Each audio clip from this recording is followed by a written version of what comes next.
Load shedding কমিয়ে নিরবিচ্ছিন্ন বিদ্যুৎ সরবরাহের ব্যবস্থা নেওয়া হয়েছে বলে জানালেন বিদ্যুৎ ও জ্বালানি উপদেষ্টা ফাউজুল কবির খান। তিনি বলেন, রেন্টাল কুইক রেন্টাল বিদ্যুৎ কেন্দ্রের চুক্তি আর নবায়ন করা হবে না। তাদের বিরুদ্ধে অর্থ লোপাটের অভিযোগ তদন্ত করা হচ্ছে। গ্যাসের উৎপাদন বাড়াতে নতুন করে ১০০টি কূপ খনন করা হবে বলে জানান জ্বালানি উপদেষ্টা। রিপোর্টে জানাচ্ছেন মাহবুব কবির চপল। ভাদ্রের চরম গরম অব্যাহত আছে আশ্বিনেও। এর ভেতরেই মাঝে মধ্যেই থাকছে না বিদ্যুৎ। শহরাঞ্চলে কিছুটা কম হলেও লোডশেডিং বেশি গ্রামাঞ্চলে। সরকার পরিবর্তনে বিদ্যুৎ খাতেও অস্থিরতায় কমেছিল উৎপাদন।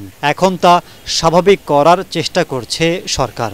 এক সময় রামপাল বন্ধ হয়ে গেছিল, বড় পুকুরের একটা ইউনিট বন্ধ হয়ে গেছিল এবং আদানি থেকে সরবরাহ, এবং তখন আবার ওই যে ভাদ্র মাসের গরম যেটাকে বলে, একদিকে বিদ্যুতের চাহিদা বেড়ে গেছিলো, আরেকদিকে বিদ্যুতের সরবরাহ একটা, তো সেটা আমরা মোটামুটি এখন কাটিয়ে এসেছি এবং আমরা অতিরিক্ত গ্যাস এখন দিতে দেওয়া হচ্ছে।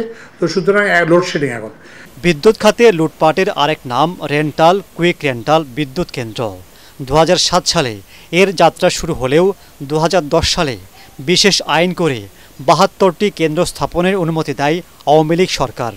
গত ১৬ বছর এসব কেন্দ্র বসিয়ে রেখে শুধু ভাড়া বাবদ দেওয়া হয়েছে ১,৪০,০০০ কোটি টাকা, যার বেশিরভাগই পেয়েছে আওয়ামী সমর্থক ব্যবসায়ী গ্রুপ।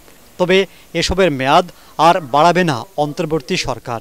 এলো ভিশন মুশকিল আসান অফার। যে কোনো ব্র্যান্ডের পুরনো ফ্রিজ নিয়ে চলে আসুন ভিশন শোরুমে আর নিয়ে যান নতুন ভিশন ফ্রিজ 20% পর্যন্ত ছাড়। ওই যে রিনিউয়াল তো হচ্ছে না, রিনিউয়াল যেগুলো আসছে সব বন্ধ করে দেওয়া আছে। ওই যে অনিয়মের ব্যাপারে আমরা তাই দুটো কমিটি কাজ করতেছে, ওদের ইয়ের ভিত্তিতে আমরা সিদ্ধান্ত নেব। ভবিষ্যতের ব্যাপারে আমরা জ্বালানি বিদ্যুৎ খাতে উন্মুক্ত প্রতিযোগিতা ছাড়া কোনো প্রকল্প গ্রহণ করা হবে না, কোনো টেন্ডার গ্রহণ করা হবে না। দেশে ঠিক কী পরিমাণ গ্যাসের মজুদ আছে তা জানতে বিশেষজ্ঞদের শরণাপন্ন হয়েছে জ্বালানি মন্ত্রণালয়। শিগগিরই ১০০টি নতুন কূপে গ্যাস অনুসন্ধান শুরু হবে বলে জানান উপদেষ্টা। গ্যাসের যেখানে যে সম্ভাবনা আছে, অনশোর হোক কিংবা অফশোর হোক, এটাকে আমরা বের করতে চাই। সেসমিক সার্ভে এবং ড্রিলিং এটা শুরু করব। আমরা অলরেডি 4টা গতকাল একটাকে অনুমোদন দেওয়া হয়েছে। আমরা এরকম 100টা আরও কূপ খনন করার উদ্যোগ নিয়েছি। বিদ্যুৎ ও জ্বালানি খাতে বিনিয়োগে ওয়ার্ল্ড ব্যাংক এবং এডিবি $2 বিলিয়ন ঋণ দেবে বলেও জানান উপদেষ্টা। স্বচ্ছতা এবং জবাবদিহিতার মাহবুব কবির চপল, ATN বাংলা, ঢাকা।